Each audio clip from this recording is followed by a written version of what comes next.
بسم الله الرحمن الرحيم. حلقة جديدة من كارت أحمر.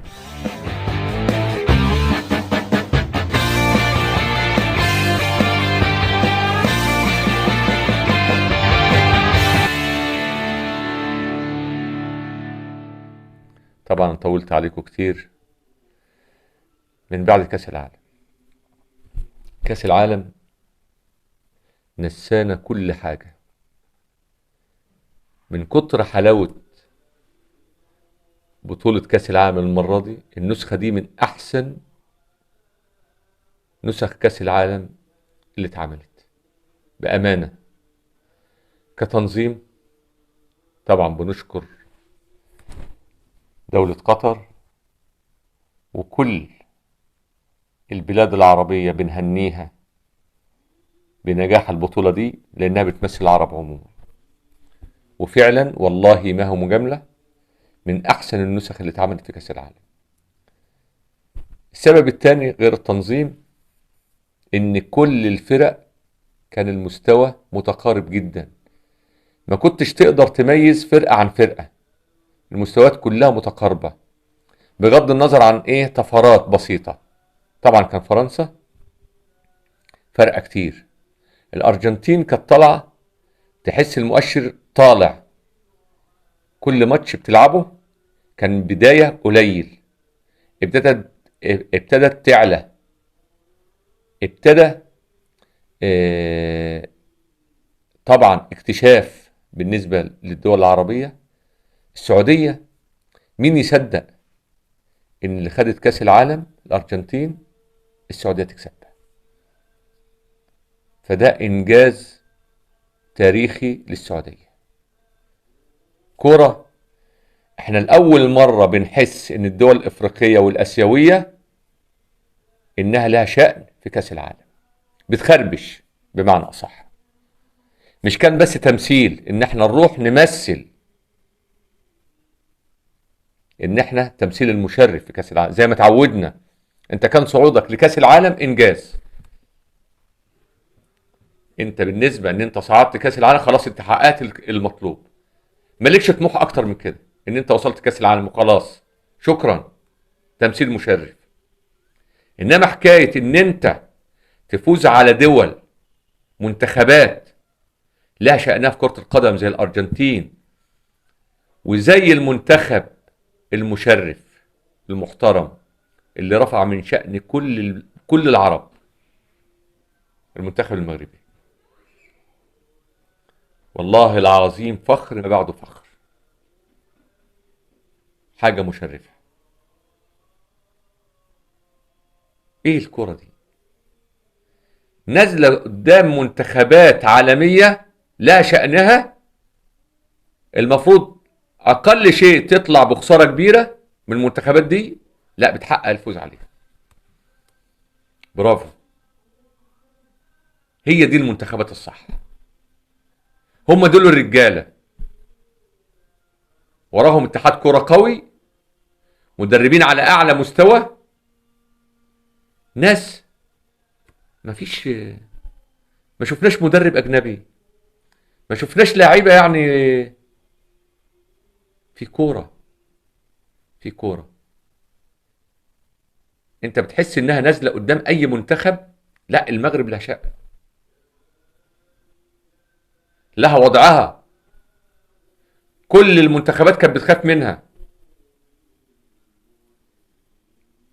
ندخل على الارجنتين، طبعا الكل وبمن فيهم انا كنا مرشحين فرنسا. فرنسا منتخب متكامل، اعمار سنيه، بيلعبوا في احسن الانديه، اعمار سنيه طبعا صغيره. اتفاجئنا مفاجاه، اللي احنا شفناه في الارجنتين يدرس، لان الارجنتين مش اللي هي اللي فرقه اللي تكسب فرنسا، مع احترامي للارجنتين. بس ميسي ايه ده؟ راجل قاعد بطول الماتش مريح، اي واحد يدخل يشوف الماتش يقول الراجل ده ما بيلعبش كوره، واقف بيتفرج، وفي ثانيه تبص تلاقي حول الماتش 90 درجه. هو الاخطر، هو الاسرع، هو كل حاجه في الكوره. كل كوره بيلمسها لا خطورتها، سواء اسيست، سواء شوط على الجون، سواء تحركات. وشفنا تاني اللعيبه اللي معاه، انا حسيت اللعيبه دي نازله بتقاتل عشان ميسي، مش عشان منتخبها، من حبها في ميسي، وهو يستاهل. لعيب كبير اللي شفناه، راجل لعب معظم ماتشاته 120 دقيقة، والنهائي 120 دقيقة، تحس انه لسه عيل صغير. اللي لعبتنا اللي 25 سنة بيبقى بيجري ولسانه بيطلع مش قادر. فرق السماء والارض بين اللعيبة دي واللعيبة دي. عشان بس نقول اللاعب الدولي ايه واللاعب العادي ايه. جينا بعد فرحتنا من كاس العالم، فرحة. انا كنت يعني انت المفروض بعد كاس العالم ده تغيب شهر، فترة نقاهة وراحة، علشان الحلاوة دي يعني عينيك تفضل محتفظة بيها اللي انت شفته. نيجي لوجع القلب وحرق الدم والمسلسل المتكرر في الدوري المصري. يا جماعة الاهلي خسران قبل كده 2 دوري وكاس، وقلنا خلاص اتعلمنا. انت الفرقة واقعة عندك من الموسم اللي فات، وقلنا هنجيب لعيبة. اللعيبة دي خلاص انتهت. اصل انت ما تظلمش اللعيب. انا بعتب دلوقتي، ما بعتبش على لعيبة الاهلي، انا بعتب على مجلس الادارة الاهلي، بعتب على لجنة الكورة اللي للأسف ما عادتش شايفة حاجة، فلست. العين ما بتشوفش لعيبة يا راجل بالطعم. انت ما عندكش فرود، انت بتعاني من مشكلة الفراودة. ما عندكش حسام حسن، انتهى. محمد شريف انتهى. محمد شريف بيبقى في قلب ال 18 ومش عارف بيباصي، مش عارف يشوط. محمد شريف حتى لما الكرة تيجي عالية، حكاية انه يشترك مع الخصم، هو بيشترك بس مجرد للمشاركة، ان انا شاركت، مش عايز اخدها. ولا عندك محمد شريف، ولا عندك حسام حسن، وجيل شادي حسين متعاقد معاه. شادي حسين هيعمل ايه؟ احنا عايزين راس حربة، واحد هداف. الاهلي اول ما بدأ الريتم عالي، الزمالك بدأ الريتم بتاعه ضعيف. قلنا بداية مبشرة، بس ذكاء مدرب، ذكاء لعيبة، في شغل. ابتدينا نلاقي الريتم بتاع الزمالك بيعلى وريتم الاهلي بيقل. انت بعد ما كنت طالع كده نزلت، والزمالك اللي كان طالع بطيء ابتدى يعلى. يا جماعة انت تشوف الزمالك فرقة، اولا الغالبية دلوقتي بقت شباب، باستثناء شيكابالا. باستثناء مين تاني؟ تلاقي اكبرهم سنا شيكابالا. احنا فرقة الاهلي كلها عواجيز، مش قادرين. فرقة الاهلي بتفضل ضغطة في نص ملعب الخصم وفي ال 18، ساكنين في ال 18 مش عارفين يجيبوا جوان. كل واحد خايف يشوط على الجون، بيباصوا لبعض، ما عندهمش الثقة. مدرب واقف عاجز. ابوس ايديكم غيروا اللي مش قادر يسيب مكانه. الاهلي اتعود دايما ان يهادي الزمالك.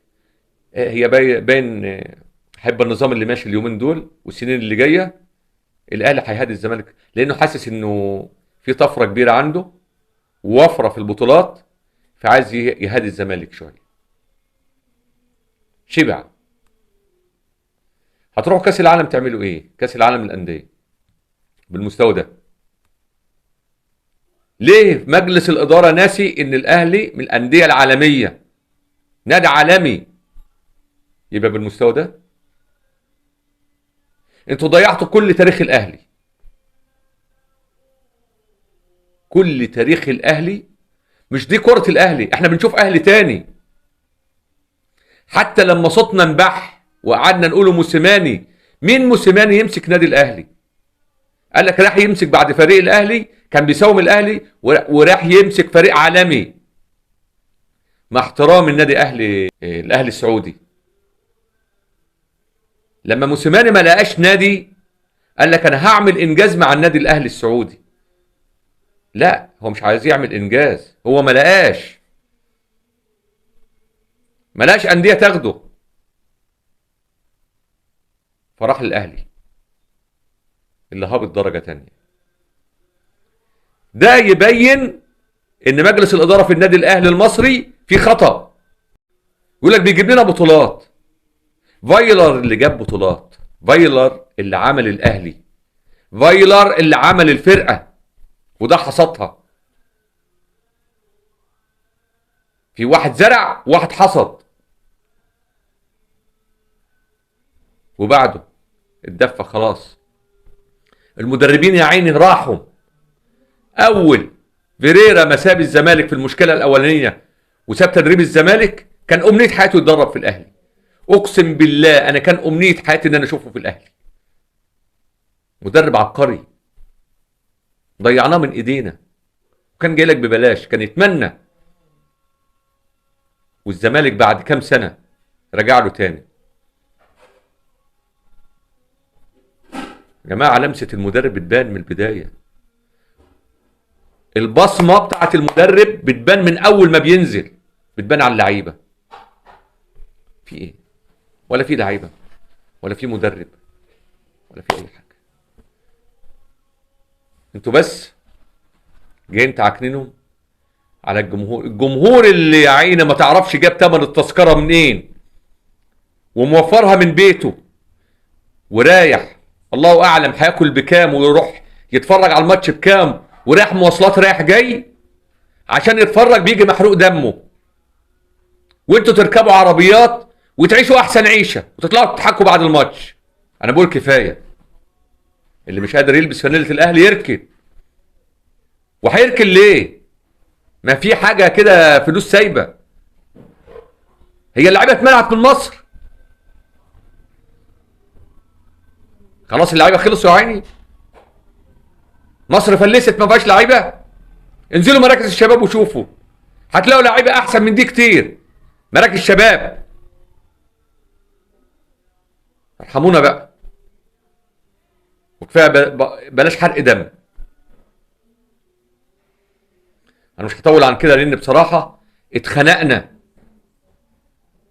ما نشوفش ماتشات عالميه لعيبه بتلعب كره؟ مفيش. انت لعيب دولي بتلعب في الاهلي. في النهايه بشكركم وانا اسف على الإطالة. السلام عليكم ورحمه الله.